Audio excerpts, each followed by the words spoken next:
This is the iPad 8th generation, and this is the Apple Pencil.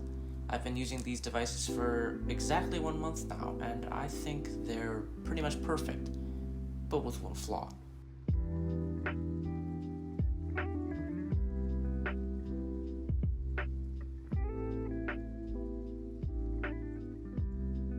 So, my note-taking experience on this tablet has been incredible.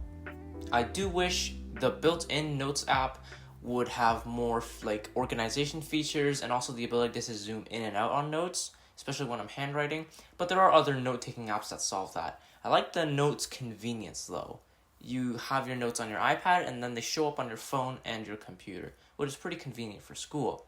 The Apple Pencil is also great. Battery life is incredible. On school days, I can easily get it to last about a full day, and once I actually forgot to charge it overnight, and it lasted me 2 days without a charge.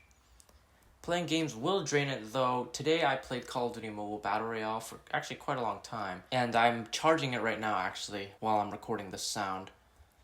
So it will last you 3/4 of the day if you're going to do light to medium use as well as some gaming. But if you're doing just plain schoolwork and light use like watching videos, this thing should last you a day or two. Build quality, at this price point, I have not much to complain about. The thing's aluminum, it's not plastic, it feels very nice, the screen is nice, very clear for what I'm doing, and honestly, if you're not a pixel peeper, you'll be fine. This is an excellent display, and my only complaint about it is it doesn't get as bright outside, and there's an air gap in the screen. Pencil. I got the Apple Pencil. This thing is incredible, and it does charge in that really weird way, but you can also use the built-in adapter. And there's also a quick charge feature. You only need to plug it in for 15 seconds to use it for 30 minutes. I'm not really affected by this stupid charging method. But for a few seconds, your iPad has a dig. Performance is incredible.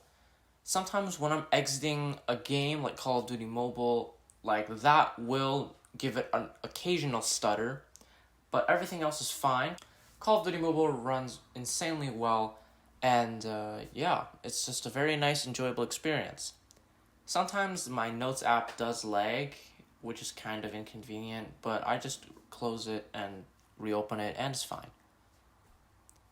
Alright, this iPad does have one flaw. That's storage.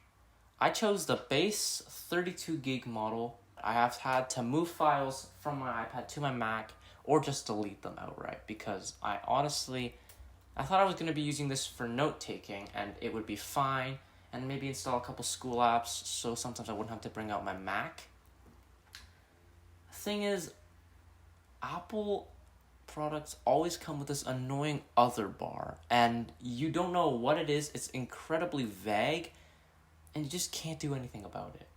So please, even if you're going to be doing something light, as long as you're going to be doing more than one thing on your iPad, then please just do not buy the 32 gig model. It's an extra $100 to get the 128 gigabyte version, and that's still a terrific deal for this tablet. Do not get the 32 gig version. Alright, that's it for this video. If you're still watching, then you clearly enjoyed it, so why not subscribe? It's free and you can unsubscribe at any time. Anyways, that's it for now, and I'll see you in the next one. Peace.